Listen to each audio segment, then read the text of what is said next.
Hi, first grade. Today I want you to think about what is the difference between realistic and abstract art. Go ahead and raise your hand if you know the answer. So realistic art is art that looks real. Abstract art is stuff that does not look real. But what about this landscape? What would you say? Raise your hand if you think it's more realistic. Okay, now raise your hand if you think it's more abstract.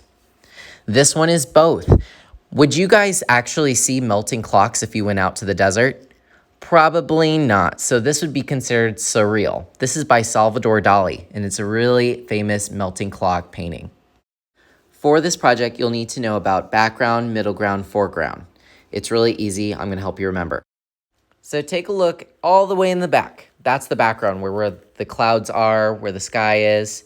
Now take a look at the very bottom. That is the foreground. It's right before you, right in front of you. And then anything in the middle is the middle ground. Easy to remember, right? We're going to be studying shadows, and in order to do that, we're going to need to take a photo of you in a funny pose for today. All right, my friends, so we are going to have some fun. Today's going to be a lot. I want to make sure that you're listening. So we are going to make the foreground, middle ground, background. We're going to use some pieces of paper to create it, and then it's super duper important that you get your photo taken today. That way you can have a person, yourself, you're going to cut it out and place it inside of your artwork. This will not be done today. I will get this back to you next time, but I must take your photo. If you don't want your photo taken, fine, but it's going to be more work for you because you're going to have to draw yourself in. You should have a blue piece of paper. There's multiple different colors of blue. A green piece of paper that's a little bit smaller. There's different colors of green, and then one Sharpie. Give me a thumbs up when you have all three of those items. All right, so as you can probably guess, the grass is going to be the green paper. The sky is going to be the blue paper. You guys are going to be brainstorming and showing me that you can fill up the background, foreground, middle ground. We'll go over that in a moment.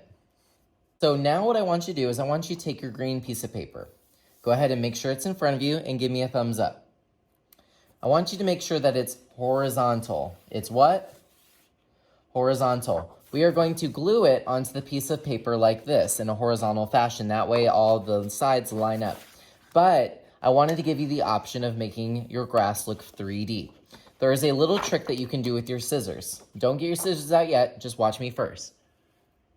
If I take this green piece of paper and give it little bites, little snips, only on one side, the long side. I don't need to do this on both, but what do you think that this is going to make? This is going to make 3D looking grass. So people will walk by it and they're going to wonder why your grass looks so 3D. It's because you can add little snips. When you're all done going all the way across, giving it little snips, take your time. I'm not going fast. The fun part is you get to take your fingers and just kind of mess it up. And then suddenly it looks like real grass, a little bit. Give me a thumbs up once you've done that.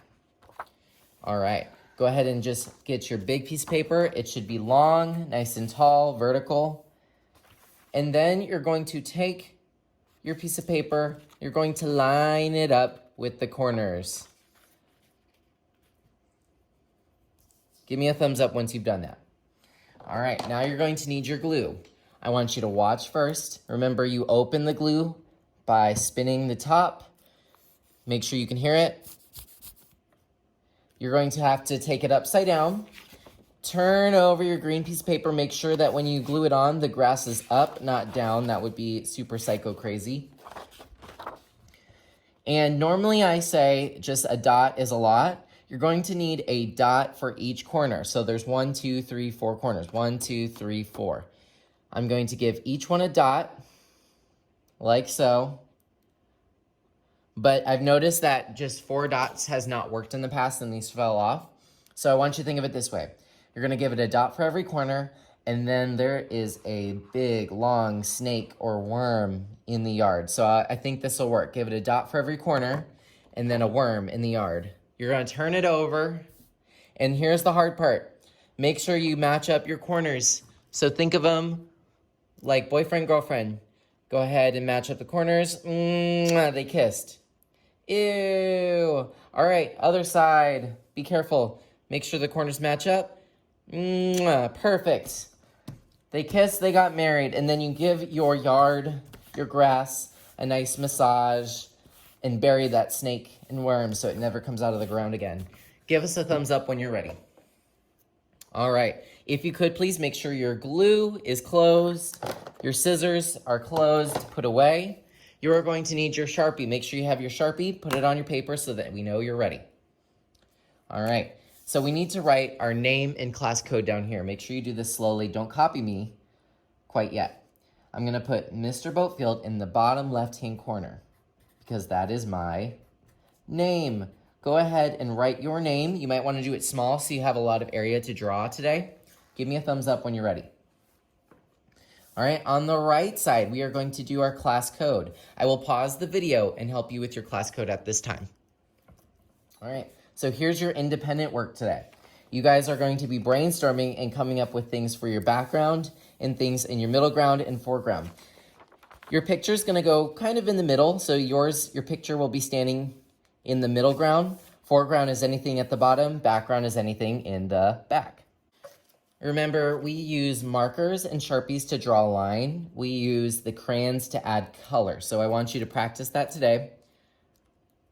Think of some things that you might find in a yard. I might see a house. I want you to tell me what time of day it is. I'm just gonna use my Sharpie for lines, and then we're gonna switch over to crayons. And I have construction paper crayons in case your colors don't show up. Yard, remember we're thinking realism now. You can of course have some fun with this and do some surreal stuff too. But think about how people are going to understand what you're drawing. I'm gonna be looking around and seeing if you are filling up the space. What about down here? I'm gonna switch to just a normal marker. I can do grass. What else might I find? Maybe you like sports, so maybe in your backyard, I would find a football or basketball. Yes, gentlemen, you can add flowers too. There's nothing wrong with a flower. Can you make yours creative? All right, so I have a lot of stuff going on. Let me give you some options. So you could try using the normal crayons, but sometimes they don't show up very well or they show up really dark. I will get out the construction paper crayons. What these are construction paper crayons. So they're the ones with the black label. If you see one of these, do not return it back into your crayon bag because these are for specific purposes. I have a normal yellow crayon and I'm gonna use it on the blue paper. It kind of turned into like a green. But if you use the yellow construction paper crayon, ooh la la, see, it actually turns out yellow. So these are here if you want to use them. Obviously, I'm not going to make you, and I'm going to use multiples. I might use a little bit of the construction paper green up here, but who says I can't go in and use one of my normal crayons and add some dimension? Take your time, add detail, and be at a whisper level. I'm going to be calling tables to come up and get their photo done. Remember, you can't miss your photo today. If you don't have a photo today, you won't have it next time. All right, isn't this interesting? I have a football, flower, a house, a tree, a sun. If someone came up and told me, Mr. Boatfield, I'm done, look at this, I would say, great drawing, great texture, great colors, thanks for mixing. Thanks for using construction paper crayons and the crayons that you have in your bag. But the one thing I would tell them to do is I would make sure that you have a space for your person, yourself, that when you cut it out, you'll be posed.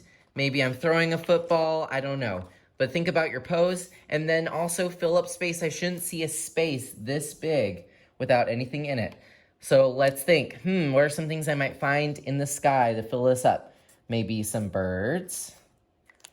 Maybe I could take a white, do some crazy clouds. So you shouldn't come up to me and say, I'm done, and have a whole bunch of empty space. Once you are done though, make sure that your name and class code is on it. We use glue, it needs to go on the drying rack. Now let's see who remembers from last year. Do I put this on the top? No, I put it on the bottom. Now watch first. If I put it in long ways like this, it's just gonna fall right out. You need to put it on its side, so horizontal. Be very careful and gently put it in. Remember, please don't play with the drying rack. Once you're done, just follow the green arrows. If you borrowed anything from me, like markers, that you put it back. You make sure that the lid is up, so I know that there's a lid on there. Look, someone didn't put their lid on. Sharpies are returned. Construction paper crayons go back in the box. Crayons go back in the bag. As you guys are working, be listening for your table number to be called. Call you over, please come to the blue rug, and then we can take your pose. So think about what kind of pose you want to do for your Next time we'll get our photos, we'll cut it out, and then add our shadow as well. Finish early, we have free draw, or you can read a book. Have a great day, first grade.